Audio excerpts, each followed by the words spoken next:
Assalamualaikum warahmatullahi wabarakatuh. Selamat sore, jumpa lagi bersama saya Jufri Dwila di program Malut Pos Bacarita. Kali ini saya kedatangan dua tamu istimewa. Satu dari Komisioner Informasi Pusat Bidang Regulasi dan Kebijakan Publik, M. Syahyan. Selamat datang. Selamat Apa kabar, Bang? datang. Alhamdulillah sehat. Iya. Sehat selalu untuk kita semua.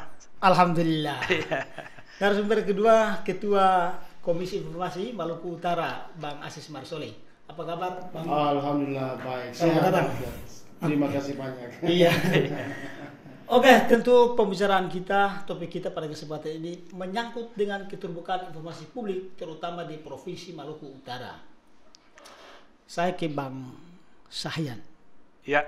Keberadaan Komisi Informasi Publik di Indonesia ini sudah berapa lama? Dan di Provinsi Maluku Utara seperti apa, Bang? Oke, Bung Jupri.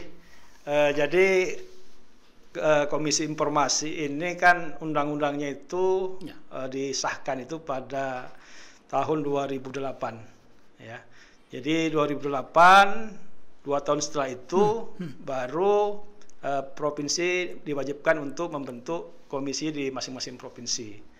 Dan alhamdulillah sampai hari ini di 34 provinsi di Indonesia itu sudah terbentuk. Sudah terbentuk. Sudah terbentuk. Berarti sudah lengkap untuk Indonesia. Sudah lengkap untuk Indonesia. Seluruh provinsi. Seluruh provinsi. Dan terakhir itu yang baru dibentuk ya. Ini yang paling muda itu adalah Komisi Informasi Provinsi Maluku Utara. Maluku Utara paling terakhir. Paling terakhir. Dan waktu itu dilantik ya pada tanggal 21 Januari tahun 2021 oleh Pak Gubernur Maluku Utara, Pak Abdul Ghani Kasuba ya. Ya. Dan kebetulan waktu itu saya menghadiri pelantikan Komisi Informasi Provinsi Maluku Utara. Ya. Iya, untuk eksistensi kewenangan dan kerja KI ini seperti apa? Biar publik juga mengetahui.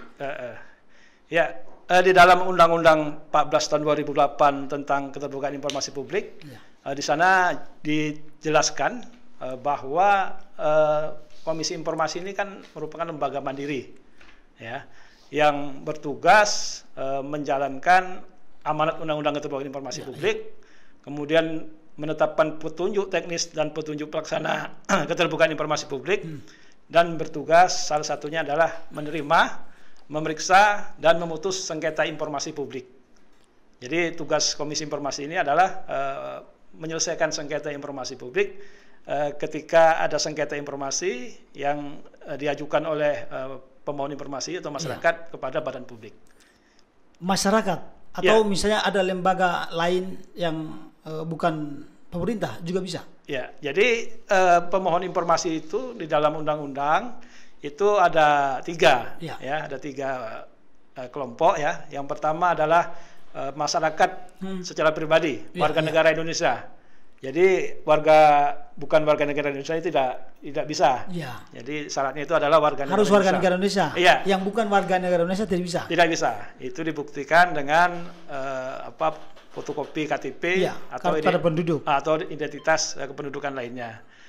Yang kedua, badan publik atau badan lain ya, yang mempunyai badan hukum seperti LSM, dan badan hukumnya itu telah disahkan oleh Menteri Hukum dan HAM.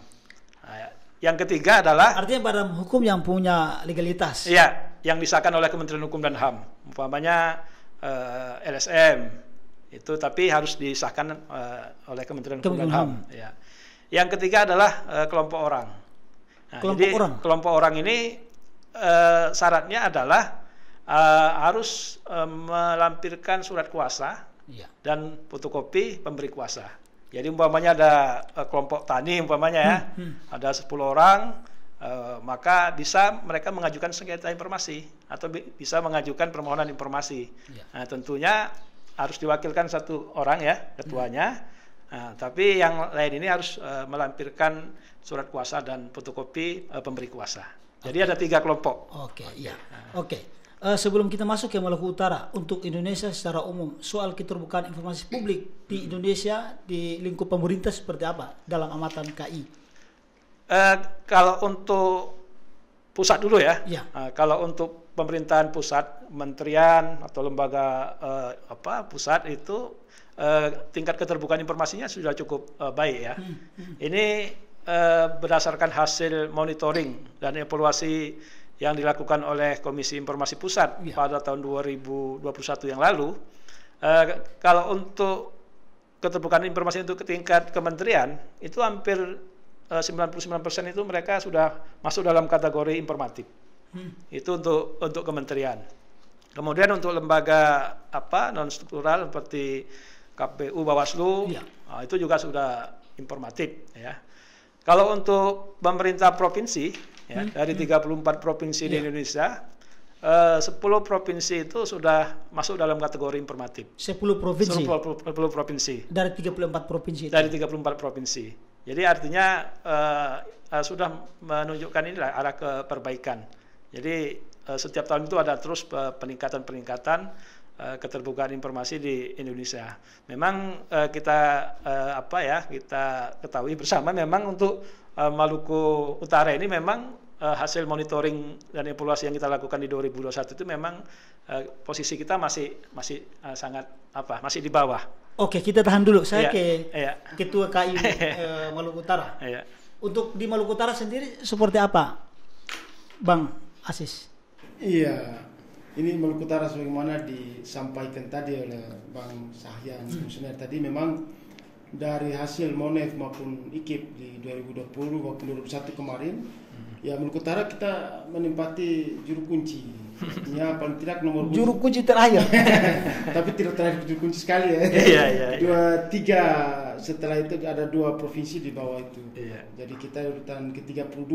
Iya. Nah ini memang agak miris sedikit kalau kita dengar ya. Tapi memang faktanya seperti itu. Nah ini mudah-mudahan ini menjadi indikator atau menjadi motivasi bagi pemerintah daerah maupun badan publik yang ada di Maluku Utara keseluruhan untuk bagaimana peningkatan kinerja, terus kemudian terutama soal pelayanan informasi publik ya, ini lebih fokus ke situ. Jadi ke depan kita harus dorong sama-sama.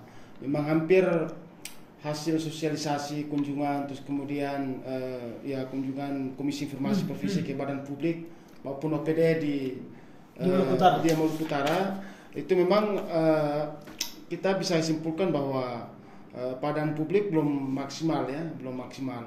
Bahkan sangat tertutup, masih tertutup masing-masing OPD. Masih sangat tertutup dalam informasi publik. Jadi jangankan wartawan atau media atau pers, bagi pihak secara pribadi maupun apa saja dalam hal soal informasi dokumentasi tadi ya, itu masih tertutup dan agak boleh. Jadi belum ada mekanisme seperti jika bandingkan dengan provinsi lain yang sangat informatif.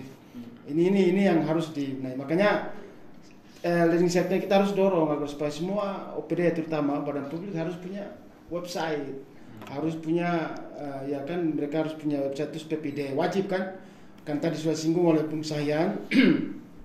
Jadi semua badan publik maupun publik atau dalam penyelenggaranya yang menerima dana sebagian atau seluruhnya dari sumber APBD maupun APBN apapun ada pungutan lain itu wajib melaksanakan Undang-Undang 14. Itu harus memang Maluku Utara ya secara keseluruhan fakta seperti tadi. Ini yang tantangan bagi kami bersama. Oke, kita ke KI Pusat. Soal Maluku Utara memperoleh kategori yang paling rendah. Kategori apa saja ini, Bang? Saya. Banyak indikator yang yang diberikan oleh tim ya, yang menilai itu. Salah satu indikator itu sesuai dengan sesuai dengan peraturan Komisi Informasi tentang standar layanan informasi publik. Sebagai contoh umpamanya di sana badan publik itu dituntut untuk memiliki website ya. Jadi website. Kemudian badan publik juga di sini dituntut untuk memiliki pejabat pengelola dan informasi dan dokumentasi (PPD). Pejabat dan itu di setiap OPD. Di masing-masing OPD itu harus ada. Setiap badan publik itu harus ada PPID-nya. Harus ada PPID. Nah, PPID ini penting karena memang PPID ini merupakan ujung tombak dalam hal pelayanan informasi publik. Jadi itu harus ada. Kemudian juga badan publik itu diwajibkan juga untuk memberikan informasi yang sifatnya tersedia setiap saat, kemudian informasi serta-merta dan informasi yang sifatnya berkala. Nah, jadi itu akan menjadi penilaian oleh tim Monep. Kemudian juga badan publik juga harus mempunyai papan pengumuman atau website yang tadi saya sampaikan, dan banyak lagi indikator-indikator lain terkait dengan pelayanan informasi. Dan indikator-indikator itu belum dimiliki oleh pemerintah provinsi atau Maluku Utara secara umum. Ya, kalau sehingga dia bisa menempati kategori yang paling rendah dari 34 provinsi. Kalau dia nilainya rendah, otomatis kan berarti kan belum semua memiliki begitu. Nah, makanya kita mendorong, kita bersama KI Provinsi Maluku Utara mendorong agar ke depan indikator-indikator yang belum terpenuhi ini ya ke depan harus dipenuhi gitu. Sehingga kalau itu terpenuhi secara otomatis nilai Provinsi Maluku Utara ini terkait dengan pelayanan informasi publik itu akan meningkat begitu. Iya, jadi memang untuk indeks informasi keterbukaan publik di Maluku Utara itu memang masih rendah ya dari hasil monitoring Komisi Informasi Pusat. Jadi baik Monep maupun indeks keterbukaan informasi publik di Provinsi Maluku Utara ini memang sangat rendah begitu. Jadi kalau tadi Monep tadi Maluku Utara itu mendapat nilai 35,60 dalam kategori tidak informatif. Kalau di IKIP-nya juga begitu, indeks keterbukaan informasinya itu nilainya 63,19, itu di urutan 32 dari 34 provinsi. Dari provinsi Maluku Utara berada pada urutan 32 dari 34 provinsi. Jadi memang masih sangat rendah dan ini butuh butuh dorongan semua pihak, Bang ya. Tidak hanya Komisi Informasi ataupun provinsi PPID Provinsi Maluku Utara, tapi ya semua pihak harus bekerja sama. Karena mengapa? Karena undang-undang ini kan lahir itu bukan dari pemerintah, ya. Jadi undang-undang ini lahir dari tuntutan masyarakat sipil, wartawan, NGO, mahasiswa, terus direspon oleh DPR. Jadi ini undang-undang ini adalah inisiatif daripada DPR, bukan inisiatif dari pemerintah. Karena itu wajar kalau kita lihat memang pemerintah setengah hati ya dalam menerima undang-undang keterbukaan informasi publik ini. Itu yang dilihat oleh KI. Ya, bahwa pemerintah masih setengah hati. Ya, kalau kita melihat seperti itu begitu. Nah, ini buktinya tadi indikator-indikator yang saya sebutkan tadi itu belum semuanya terpenuhi. Kemudian juga masalah anggaran, Bang ya. Anggaran ini juga menjadi penilaian kita juga. Jadi kalau dia provinsi yang anggarannya besar, tapi anggaran untuk pelayanan informasi, kemudian anggaran untuk komisi informasinya rendah, ini juga akan menjadi penilaian kita. Ya, untuk KI Maluku Utara soal anggaran, bagaimana pengalokasiannya? Pengalokasian. Ya, ini memang sebelum kita mendorong badan publik untuk lebih informasi yang terbuka, memang harus KI dulu yang harus terbuka dulu soal anggaran. Jadi memang alhamdulillah kemarin setelah dilantik tanggal 1 Januari 2021 itu anggaran KI yang dialokasikan atau disupport atau diberikan itu Komisi Informasi Provinsi Maluku Utara itu untuk 2021 itu kurang lebih 700 juta lebih. 700 itu menurut KI provinsi kecil atau besar? Itu sangat kecil. Sangat kecil jika dibandingkan dengan stakeholder lain ya. Ada lembaga-lembaga lain yang meskipun keberadaannya jika dibandingkan dengan Komisi Informasi yang sangat strategis itu sangat jauh dari harapan, sangat kecil. Bayangkan saja kalau misalnya, bukan berarti kita mengeluh anggaran, tapi memang fakta. Fakta bahwa kalau anggaran kalau awal 700, terus kemudian di 2002 ini 800 dianggarkan. Oh, ada peningkatan ya. Ada peningkatan. Ada penambahan sedikit sekali. Tapi sedikit saja. Jadi dari singkatnya kalau dari 700 itu yang kemarin maupun sekarang ya, itu kan alokasi untuk gaji, honor, uang kehormatan dan sebagainya 5 komisioner ditambah dengan staf sekretariatan atau honorer itu sudah 500, hampir 500 dalam 1 tahun. Ya, 500. Terus kemudian ditambah dengan sewa kantor, sehingga untuk istilahnya jangankan item mata anggaran untuk sosialisasi sebagaimana yang ditegaskan tadi tentang edukasi, sosialisasi, MONEF dan sebagainya. Padahal kan kita ini kan maruahnya di situ, MONEF, terus kemudian survei indeks ini dan sebagainya. Kita tidak bisa bikin apa-apa karena tidak ada mata anggaran itu. Yang ada hanya perjadin atau perjalanan dinas dalam daerah itu 1 kali, terus kemudian di luar daerah 1 kali aja. Jadi oleh karena itu selebihnya tidak bisa. Tapi kami berinisiatif untuk bagaimana memperkenalkan dan bagaimana untuk eksistensi Komisi Informasi di Maluku Utara ini supaya biar tetap eksis dan jalan.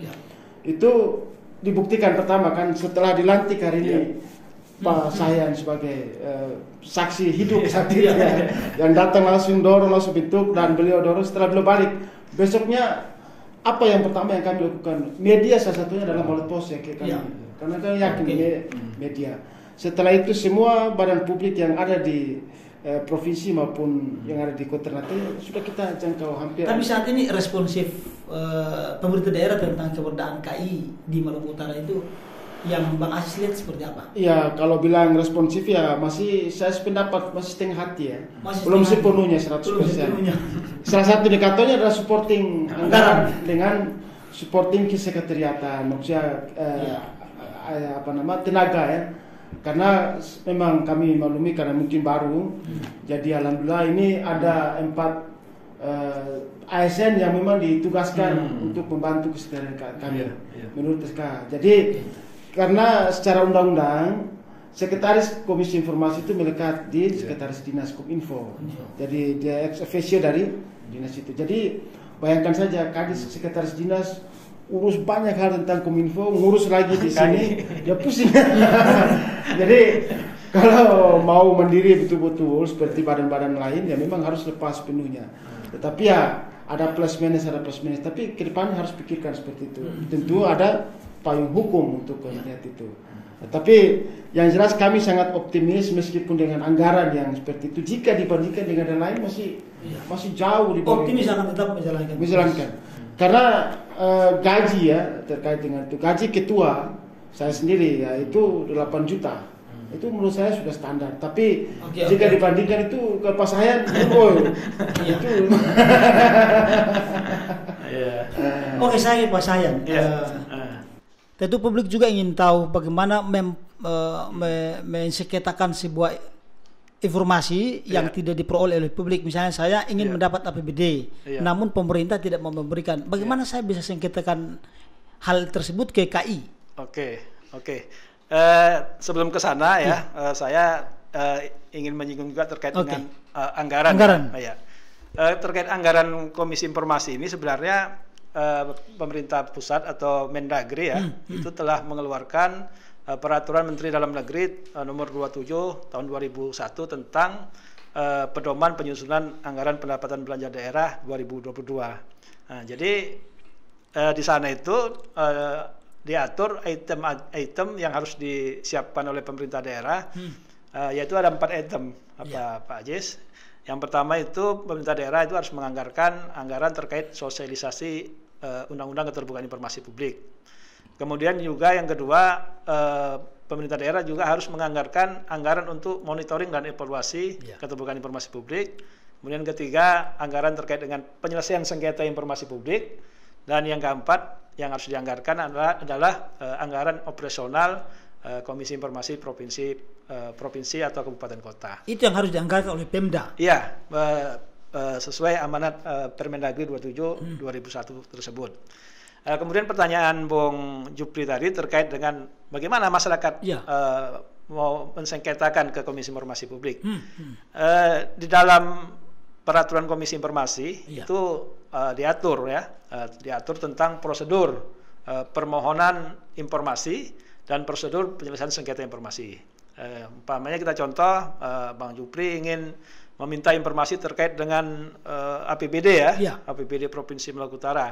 Pertama, langkah yang harus dilakukan adalah mengajukan permohonan informasi ke instansi terkait, PPID, Oke, PPD-nya. Nah, umpamanya kalau ke DPRD berarti PPD-nya DPR. PPD DPR.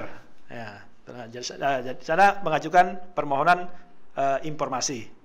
Di dalam mengajukan permohonan informasi tadi sudah saya singgung, kalau dia atas nama pribadi, maka harus melampirkan fotokopi KTP, Iya. ya, atau identitas pribadi lainnya.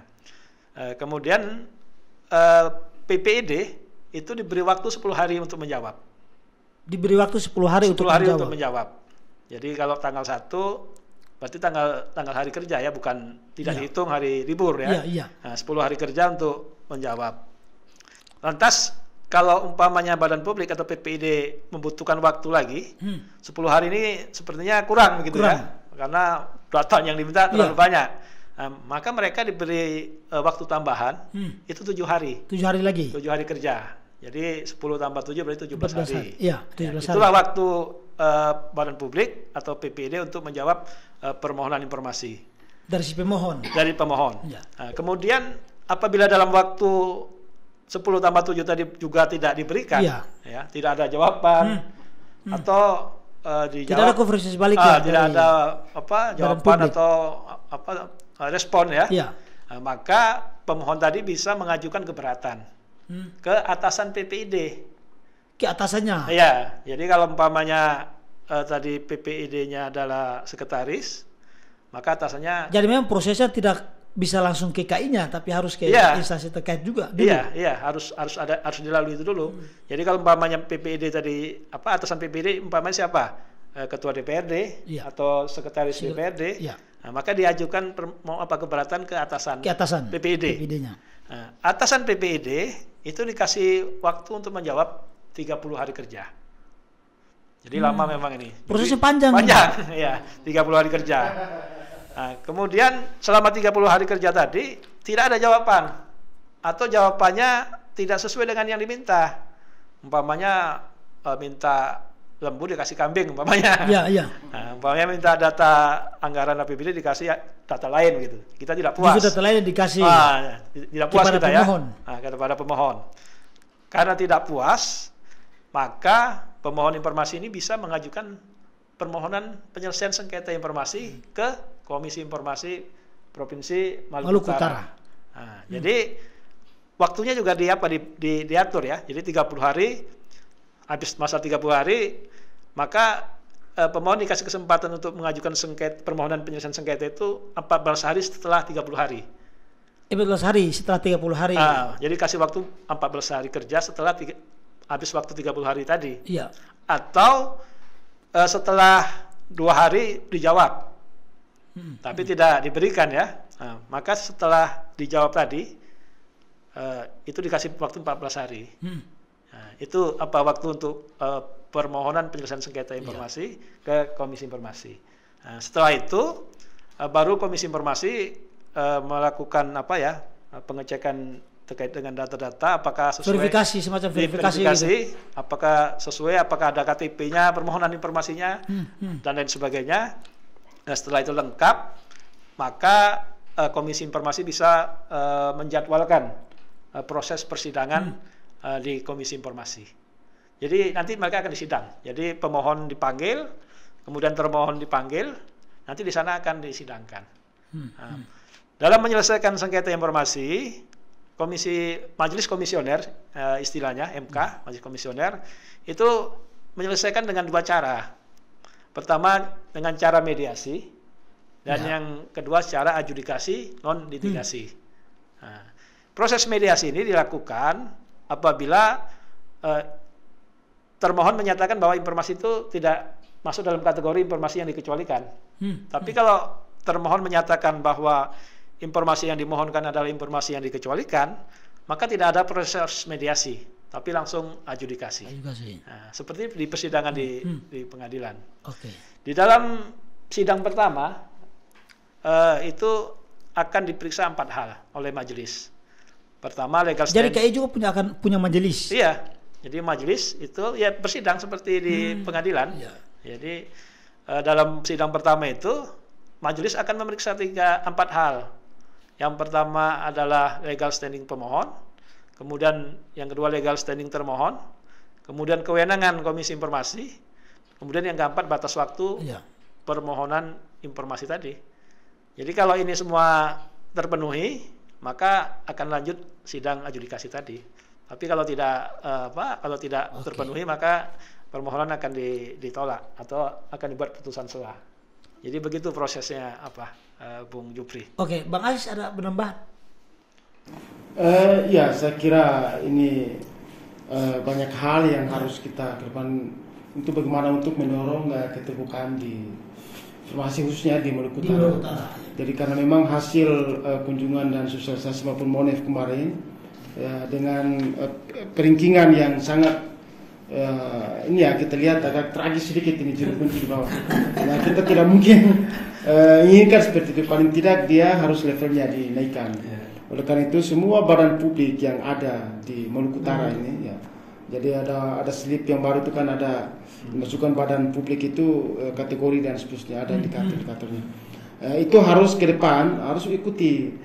Artinya kalau memang pelayanan informasi keterbukaan semua informasinya terbuka kecuali ada informasi yang dikocelikan tadi sehingga orang akses dan semua terbuka, itu yakin dan percaya Maluku Utara ini akan keluar dari zona KKN ya, korupsi, nepotisme dan seterusnya dan sebagainya. Itu akan indikator akan lebih maju dengan daerah-daerah lainnya. Jadi soal informasi yang dikecualikan itu seperti apa?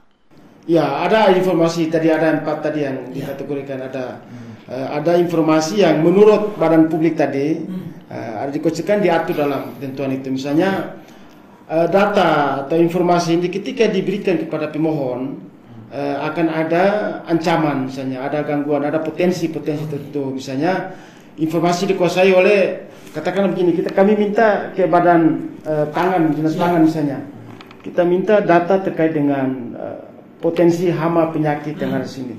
Terus kemudian oleh pangan ini menganggap bahwa itu informasi itu kami tidak bisa berikan karena bla bla. Nah, ini kecuali informasi hama penyakit ini, kecuali ada gangguan keamanan kan tidak ada. Bahkan justru mengganggu ya. Terkecuali informasi yang berkaitan dengan salah satunya ya berhubungan dengan intelijen ya negara yang terus kemudian ada informasi kecualikan. Ada data yang memang ada masih proses penyelidikan misalnya, sehingga oleh badan publik tertentu tersebut kami belum bisa berikan karena belum ada putusan yang inkrah misalnya. Apabila ini diberikan akan mengganggu proses tadi misalnya. Nah itu pun ada proses penyelesaian diuji di Komisi Informasi, apakah ini masuk kategori pengecualian dan sebagainya. Nah, ini jadi ada banyak sekali kategori informasi yang dikategorikan sebagai informasi yang dikecualikan. Tetapi Maluku Utara ini kadang campur adukan, mana yang dikecualikan dianggap rahasia semua, dianggap dikecualikan semua. Nah ini yang tugas kami dari pusat dengan daerah untuk bagaimana edukasi itu terkait dengan itu. Bahwa tidak semua informasi itu rahasia. Tidak semua informasi. Salah satu contoh tadi misalnya tadi yang Bung Upi sampaikan tadi awal tadi sebagai pengantar, dokumen APBD itu kan dokumen publik harus dibuka. Apa yang dirahasiakan? Apakah dokumen publik itu kalau dirahasiakan atau dibuka untuk mengancam? Kan tidak ada. Kan tidak ada APBD Provinsi Maluku Utara atau Kota Ternate misalnya dibuka dan mengancam kesatuan misalnya ketahanan negara akan hancur semua. Kan tidak ada rahasia. Ada dokumen yang APBD tidak tulis soal nuklir ya kan? Ada ini senjata rahasia yang memang kan tidak ada dokumennya, belanja pabrik, belanja aparatur. Wajib untuk masyarakat tahu. Itu yang jadi masalah. Oke, terakhir harapan KI provinsi untuk Pemda di Provinsi Maluku Utara seperti apa? Ya, yang pertama kita harapkan supaya semua OPD yang ada maupun badan publik yang ada di provinsi 2 saja paling tidak, karena ini menjadi leading sektor ya, apalagi di Kominfo itu semua badan publik harus punya website, harus tidak ada alasan, semua wajib harus punya website, terus kemudian harus PPD, 2 itu saja sudah lumayan. Kalau semua badan publik ada PPD-nya, informasinya akan terbuka, ada penanggung jawab. Jadi informasi masuk keluar itu ada mekanisme, ada diatur dalam ketentuan tadi. Kalau terus kemudian segala sesuatu itu ada website, itu orang gampang saja untuk mendapatkan informasi. Di mana saja penjuru, mana saja orang bisa akses. Karena semua informasi yang ditampilkan itu baik informasi yang setiap saat ya, serta merta, terus informasi tadi yang dikecualikan dan sebagainya, itu sudah ditampilkan seluruh aktivitas. Nah sekarang ini kan ada salah satu badan publik ya, atau yang ketika diminta data itu, datanya sudah 2, 3, 4 tahun lalu itu muncul di website misalnya, itu pun dikopi dari media punya berita, tinggal dimasukkan saja. Artinya tidak ada data terbaru. Iya, tidak terbaru, tidak ada, tidak terupdate. Nah ini menjadi catatan, sehingga ke depan itu badan publik harus aktivitas apa diminta ataupun tidak diminta, wajib hukumnya harus dipublis. Kalau misalnya menurut Anda atau badan publik itu adalah ini adalah informasi dikecualikan, harus dipublis dengan alasan, dengan jawaban seperti saya sampaikan tadi. Ini tidak munculkan, tidak ada alasan. Publik bingung. Padahal harus disampaikan. Apalagi kalau informasi yang dikuasai serta merta misalnya BMG misalnya, atau badan-badan yang berhubungan dengan hajat orang banyak ini.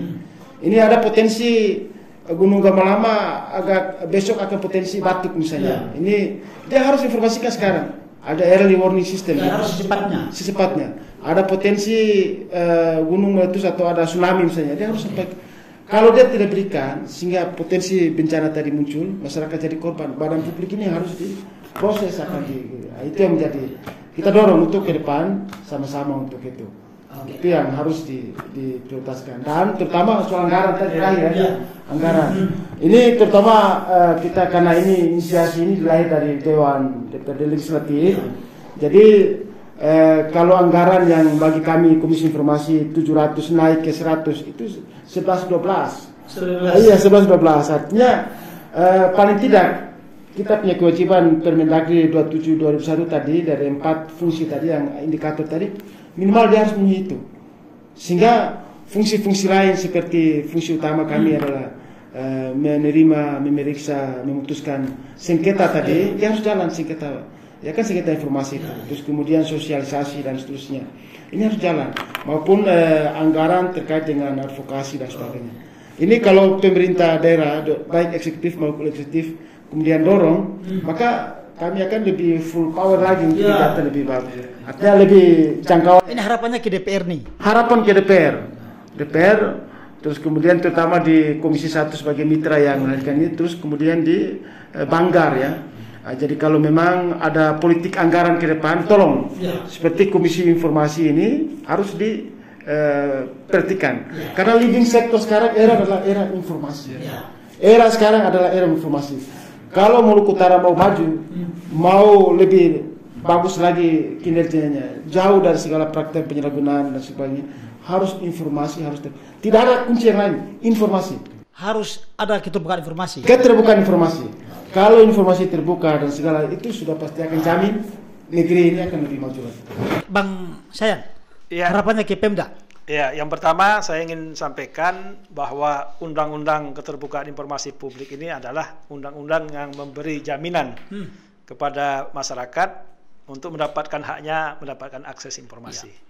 Jadi kalau selama ini sebelum ada undang-undang ini, ketika masyarakat ingin mendapatkan informasi dan tidak dilayani, mereka tidak tahu harus mengadu kemana. Tapi dengan undang-undang ini mereka bisa mengadu ke Komisi Informasi. Jadi undang-undang ini sebenarnya memberi jaminan kepada publik atau kepada masyarakat untuk mendapatkan akses informasi. Kemudian juga undang-undang ini sebenarnya melindungi badan publik juga ya. Karena di dalam undang-undang ini ada informasi yang sifatnya terbuka dan ada informasi yang dikecualikan. Jadi tidak semua informasi itu yang terbuka, tapi ada yang dibuka dan ada yang dikecualikan. Nah, tentu ketika informasi masuk dalam kategori yang dikecualikan, maka ini harus dilindungi. Tidak boleh dibuka atau diumumkan ke publik. Jadi sebenarnya melindungi badan publik juga begitu ya. Kemudian harapan saya sama tadi seperti Pak Ketua, Pak Ajis, bahwa sekarang ini kan era keterbukaan informasi, era informasi, era teknologi informasi. Jadi tidak zamannya lagi saat ini kita menutup diri. Karena kalau kita tetap memaksa diri untuk menutup diri, maka badan publik itu nanti akan dipaksa oleh pihak lain untuk terbuka begitu. Karena memang zamannya bukan zaman ketertutupan lagi. Nah, karena itu salah satu amanah reformasi 98 itu sebenarnya menuntut agar adanya keterbukaan. Karena salah satu syarat negara demokrasi itu adalah adanya keterbukaan. Iya. Tidak ada negara di demokrasi itu tidak terbuka. Kita contohkan seperti di negara-negara maju, Pak Ajis ya, seperti Denmark, Swedia, kemudian Singapura. Iya. Itu mengapa mereka itu negaranya bebas dari korupsi atau negara yang maju bersih? Itu mereka di sana itu memang sangat luar biasa keterbukaannya. Jadi kalau di Denmark itu mengapa dia bisa sebagai negara yang bebas korupsi? Di sana itu kemerdekaan pers terjamin. Jadi pers di sana sangat dijamin. Tidak ada istilah pemberedelan, tidak ada. Tidak ada pemberedelan. Kemudian di sana itu anggaran APBD, anggaran belanja negara itu sangat mudah diakses oleh publik, oleh masyarakat. Siapapun. Jadi mereka tahu ini anggaran pendidikan berapa, terus dibelanjakan kemana, itu mereka tahu. Anggaran kesehatannya berapa. Anggaran kesehatan berapa, itu mereka tahu kemana dibelanjakan. Sehingga dengan demikian masyarakat ikut berperan untuk melakukan pengawasan terhadap anggaran-anggaran negara. Ya, karena memang salah satu elemen penting juga untuk menekan korupsi ini adalah adanya transparansi dan partisipasi masyarakat. Karena jangan heran istilahnya itu kalau kita sering katakan itu ya, kalau orang baik sekalipun kalau dia berada di tempat yang remang-remang, itu biasa potensi untuk berbuat penyimpangan itu ada. Tapi sebaliknya orang kurang baik tapi dia berada di situasi yang terbuka, tempat yang terbuka, di kaca yang bisa dipantau orang, itu biasa akan enggan juga melakukan penyimpangan. Nah, karena potensi penyimpangannya sedikit, kecil. Jadi karena itu menurut saya keterbukaan ini memang sangatlah dinanti-nantikan ya, karena sebuah negara demokrasi itu memang syaratnya adanya keterbukaan, kemudian elemen untuk menekan korupsi juga harus ada transparansi dan partisipasi masyarakat. Jadi harapan saya selaku komisioner Komisi Informasi Pusat yang ikut mendorong juga terbentuknya KI ya. Saya berapa kali datang ke Maluku Utara, dan saya juga kemarin terlibat salah satu tim sel dalam pembentukan Komisi Informasi Maluku Utara. Ya, harapan kita ya ke depan keterbukaan informasi di Maluku Utara ini bisa lebih baik lagi. Karena memang salah satu target utama daripada keterbukaan ini adalah untuk mensejahterakan masyarakat. Jadi betul tadi kalau udah nggak ada korupsi lagi kan yang akan sejahtera itu masyarakat.